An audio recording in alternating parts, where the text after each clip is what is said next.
নমস্কার বন্ধুরা, আমি রুমা।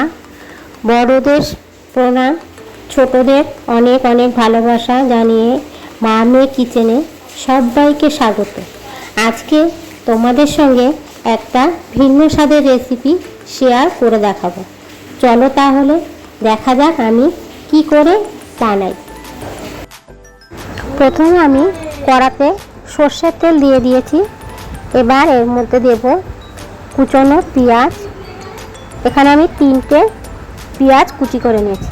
আর দেব হলুদ, স্বাদ অনুযায়ী লবণ। এবার ভালো করে হাতের সাহায্যে মেখে নেব। কিছু সময় ধরে মেখে নিয়ে পেঁয়াজটা যখন নরম হয়ে যাবে তখন আমি দিয়ে দেব, এখানে মশলা একটা বানিয়েছি। এই মশলার মধ্যে আছে আদা, রসুন, কাঁচা লঙ্কা আর একটা টমেটো আর ছোট 2টো শুকনো লঙ্কা একসঙ্গে পেস্ট করে নিয়ে আমি দিয়ে দিয়েছি। 1 চামচের মতো জিরে বাটা দিয়ে আবার ভালো করে সব একসঙ্গে মেখে নিয়েছি।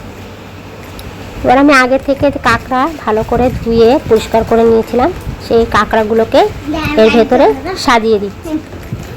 এবার কাঁকড়াগুলো দেওয়ার পরে আমি আবারও হাতের সাহায্যে ভালো করে মেখে নেব। সব মশলা একসঙ্গে মেখে নেওয়ার পরে এখানে আমি দিয়ে দিচ্ছি কাশ্মীরি লঙ্কার গুঁড়ো। কাশ্মীরি লঙ্কার গুঁড়ো দিয়ে আবারও ভালো করে মেখে নিয়েছি। এখানে আমি আগে থেকে টুকরো করে কেটে রেখেছিলাম আলু, সেই আলুগুলো এর মধ্যে দিয়ে দিলাম। এবার সব কিছু একসঙ্গে ভালো করে মেখে নেব।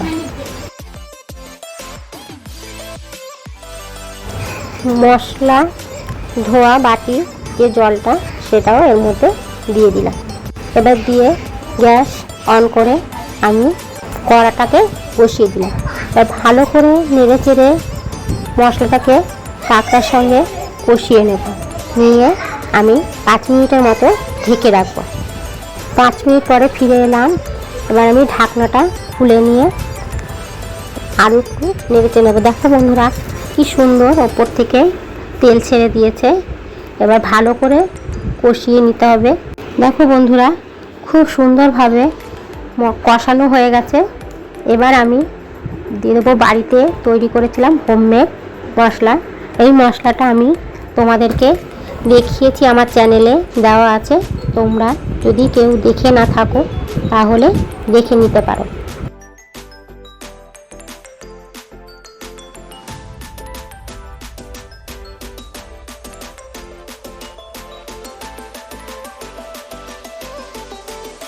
কষানো হয়ে গেছে, মশলা থেকে তেলও ছেড়ে দিয়েছে।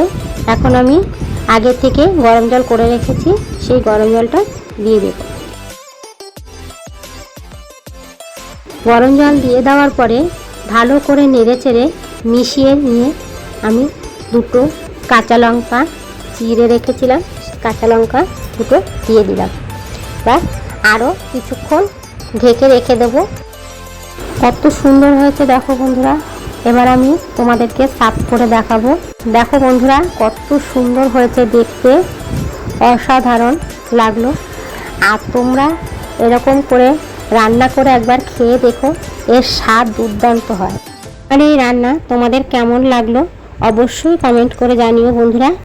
চ্যানেলটাকে সাবস্ক্রাইব করে আমার পাশে থাকার অনুরোধ রইল।